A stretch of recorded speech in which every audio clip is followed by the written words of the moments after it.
some fake joke where I need to go through a crawl space. Let's act like an incident happened with an audience member. Like, sir, could you stand up and act like you're yelling at me about something?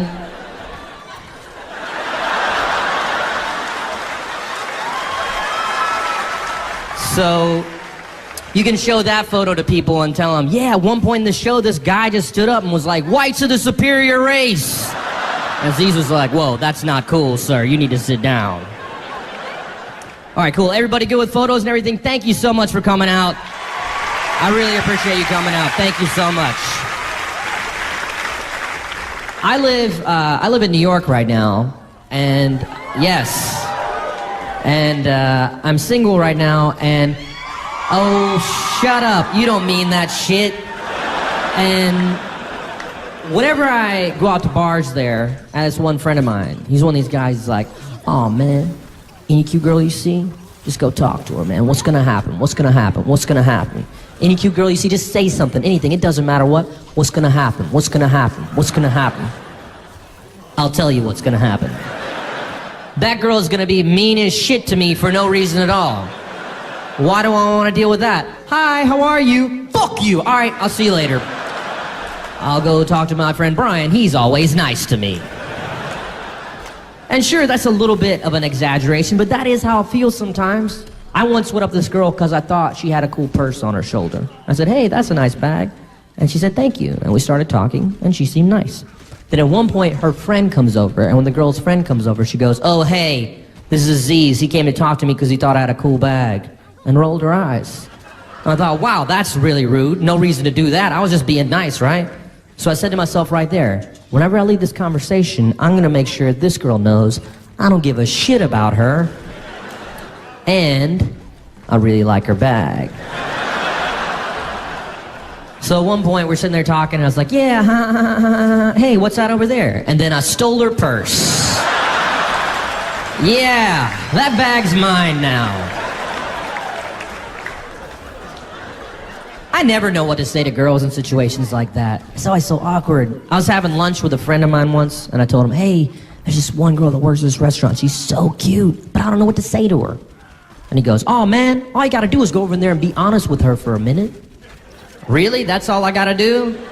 So I just need to walk over? Excuse me, miss, I just need to be real honest with you for a minute.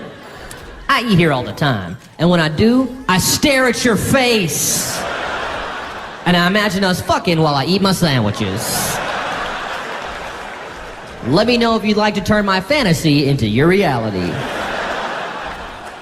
I'm not sure that would work out too well. People always give you the same dumb advice in situations like that. They'll say things like, oh, just leave her a big tip. How does that work? I just walk over, yes, can I get a muffin, please? Here's $100. I think you know what that means. I'm willing to have sex with you for the price of $98.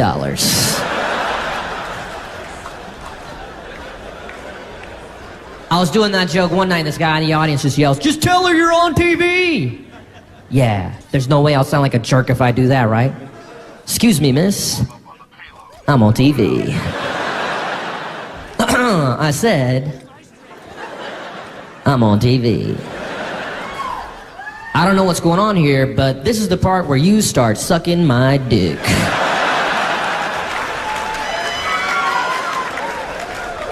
I guess that's what some dudes think being on TV is like. I just walk into bars. What's up, everybody? Just so you know, someone that's appeared on television is here. So if you're interested in giving me a hand job in the restroom, let's line up to the left.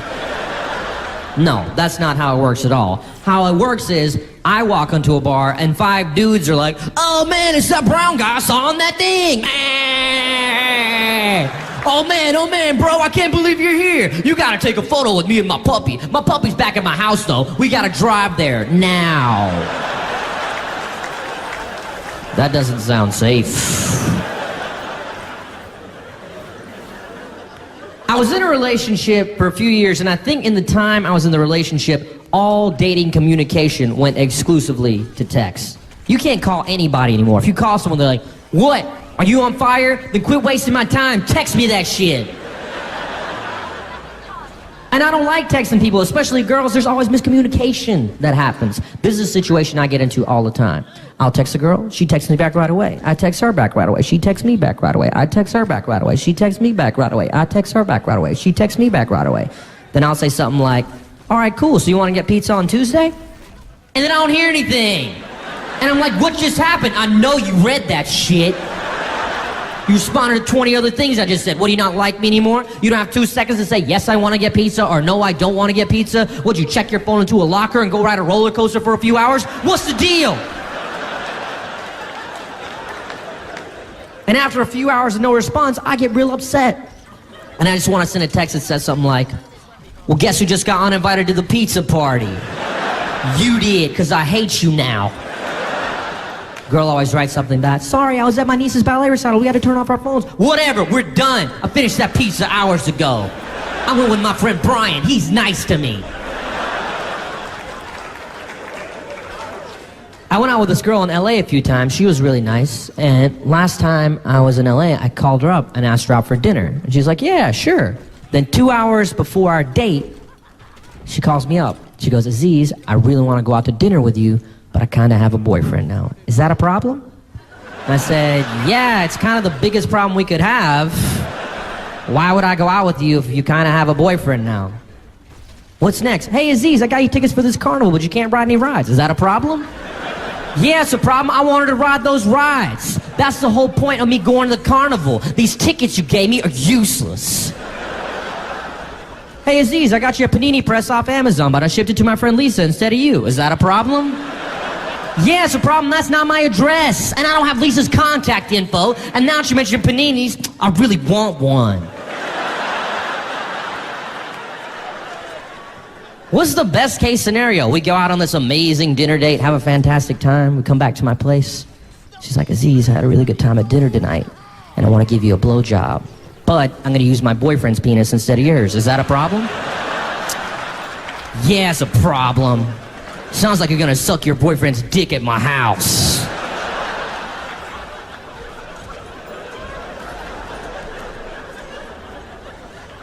It's always kind of depressing to me when I talk to girls that have boyfriends, because when you ask them how they met their boyfriend, it's never a sweet story like, oh, he was this nice guy and he was doing volunteer work and one day he said something nice to me and gave me a flower and we started going out.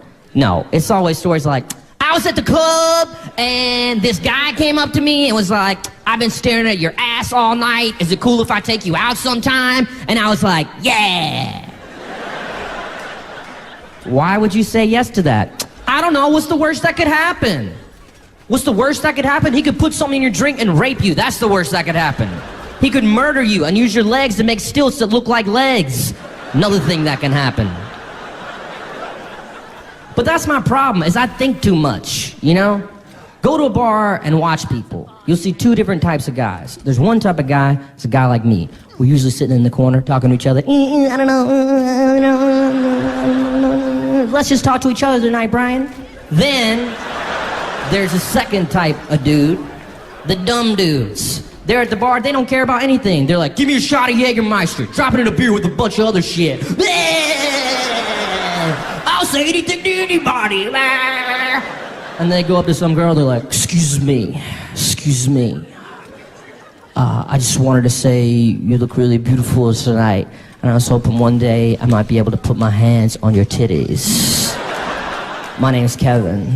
Hi, Kevin. I'm Lisa. Do you want to be my boyfriend for 3 years? I don't know.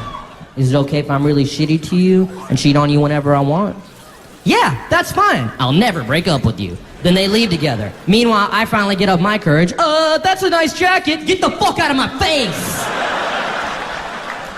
And then some Indian dude that recognizes me from the TV will invite me back to his dorm to play video games.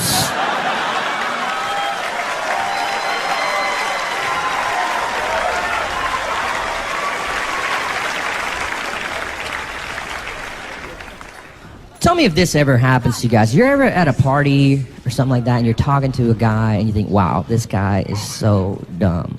This is the dumbest guy I've met maybe all year. What a dumb person. I cannot wait to get out of this conversation with this dumb person. And then they say something like, yeah, and I got 2 kids. And you're like, no!